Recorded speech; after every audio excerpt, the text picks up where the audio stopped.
All right, history fans, buckle up. We're going deep today, diving headfirst into the Inca Empire, Oh, what? specifically Cusco, Peru. The navel of the world. You got it.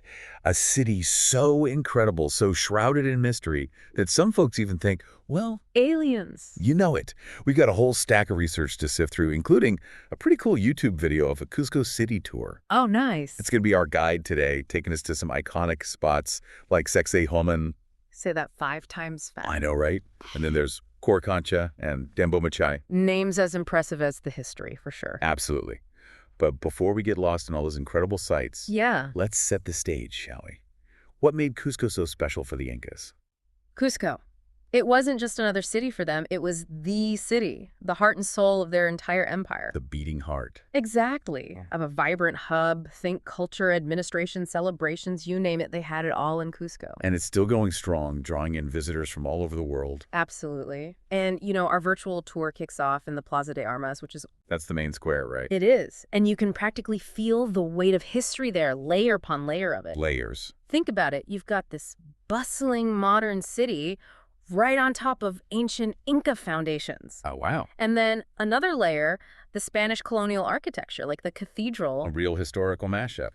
All right. The video then takes us to Coricancha. Ah, yes, the Temple of the Sun. And those perfectly fitted stones, they're even more awe-inspiring on video. Oh, Coricancha, a true masterpiece of Incan architecture. You can say that again? But it's also a place with a heavy past. How so? Well, think about the Spanish conquistadors. They were driven by gold, remember? Oh, right. They looted the temple's treasures and then built the Santo Domingo Church right on top of this sacred site. Wow, talk about a clash of cultures. A stark reminder of the impact of colonialism, for sure. It's incredible, One place holding so many stories. Absolutely. From the Incas' reverence for the sun to the conquistadors' greed, it's all there. All woven into the very fabric of Coricancha. Speaking of incredible structures, what about Woman? That place sparks all kinds of theories. Oh, Woman, that's a good one. I mean, I'm all for a good mystery, but aliens? Not so sure. Right. The Inca were incredibly ingenious. I mean, those massive stones, some weighing 200 tons.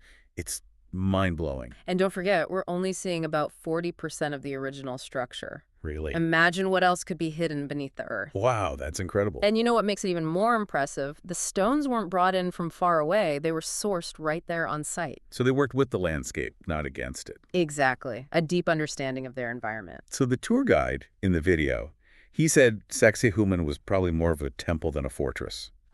Yes, that's a common misconception. Is there evidence to support that? Oh, absolutely. When you look at the layout and the types of structures there, it doesn't exactly scream military stronghold, does it? I guess not. No typical defensive features, So more about spirituality than warfare then? That seems more likely, yes. The Inca, they were so much more than just builders. Oh, absolutely. Their connection to nature, to spirituality, it's all deeply intertwined. And that brings us to another amazing feat, their massive road network. The Kapak Neon. Yeah, that's it. I read it stretched for thousands of miles across all kinds of terrain. Like their version of the internet connecting the whole empire. It's amazing what they achieved without any modern tools or technology. Masters of adaptation and innovation, that's for sure. Makes you think, with all our technology, are we really any better at connecting the world? Good question. Back to the tour. Next up is Machai, dedicated to water, the lifeblood of any civilization. Machai gives us a glimpse into their reverence for water. More than just a resource for them, right? Oh, absolutely. It was sacred. And to think, the video shows water still flowing through those ancient channels. Amazing, isn't it? A testament to their skill in harnessing and managing water. Really makes you appreciate their understanding of hydraulics. Integrating natural elements into their designs, they were masters of it. All right, last stop on our whirlwind tour. And it's a mysterious one. Cusco, which literally means labyrinth. Even the name whispers secrets. From what I've gathered, it's a whole network of underground tunnels and chambers carved right into the bedrock. Cuenco is an enigma, that's for sure. And, of course, there are all those stories and legends, even tales of mysterious deaths in those tunnels. Adds to the mystique, doesn't it? It definitely does. It's a place that just begs to be explored, sparks the imagination. Absolutely. And that's just the beginning. We've got so much more to uncover. Oh yeah, we're just getting started. Back again, ready for more Inca adventures. Oh, yeah. I'm still trying to wrap my head around that stonework. It's phenomenal. It's truly remarkable, isn't it? Seriously, how did they move those massive stones at Sacsayhuaman? No modern tech. It's mind-boggling. Centuries of debate on that one. We know they didn't have wheels or draft animals. Your research points to good old-fashioned human ingenuity, a deep understanding of physics, and a lot of manpower. It really makes you think about how we view things today. How so? We always think technology is the answer, but the Inca, they achieved so much with what they had. A reminder that ingenuity can take many forms, for sure. Absolutely. But even if they moved the stones, how did they fit them together so perfectly?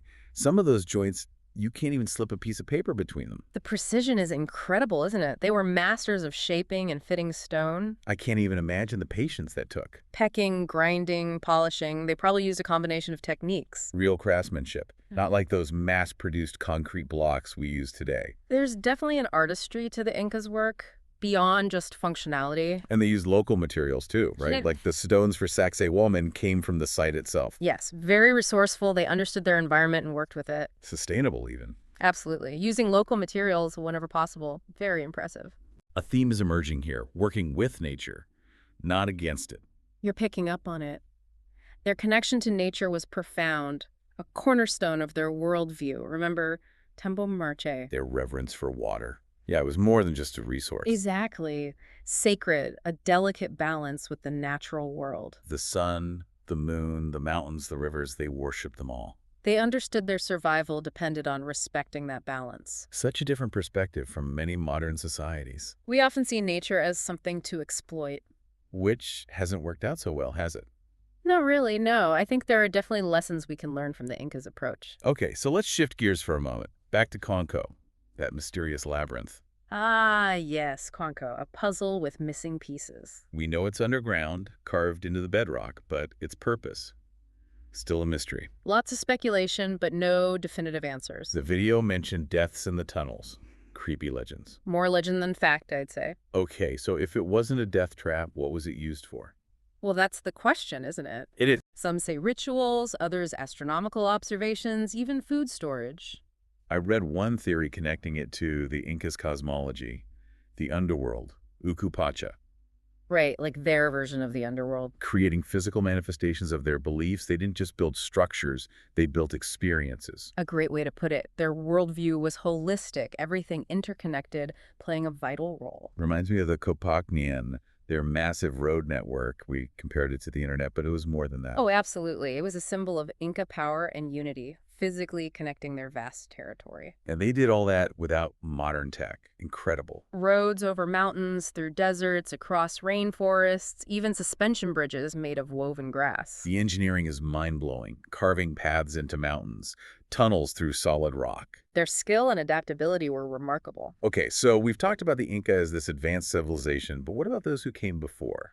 Ah, yes. Your research mentions the possibility that the Inca weren't the first sophisticated culture in the region. So they might have built on the knowledge of others, like the Tiwanaku and the Wari. Exactly. Absorbing and adapting cultural inheritors. It adds another layer to their story. Not just brilliant builders, but also preservers of knowledge. A fascinating example of how civilizations build upon each other. We're starting to see the depth of the Incan story. So much more than just impressive structures. It's a complex, interconnected worldview shaping their entire civilization. And a story that's still being written as archaeologists uncover more evidence. The puzzle of the Inca Empire, always another piece to find. All right, so we've wandered through ancient Cusco, seen those incredible Inca stone structures, and explored their deep connection to nature. But like any good story, There are still some unanswered questions. mysteries waiting to be unraveled. Let's talk about what happened to the Incas. I mean, we know about the Spanish conquest, but is there more to the story? Oh, absolutely. It wasn't just a simple conquest. It was more of a perfect storm of challenges that brought down the Inca Empire. Disease, internal conflicts, maybe even environmental factors all played a role. History rarely has a single villain. Right. It's usually a combination of things. Speaking of mysteries, what about those quipu?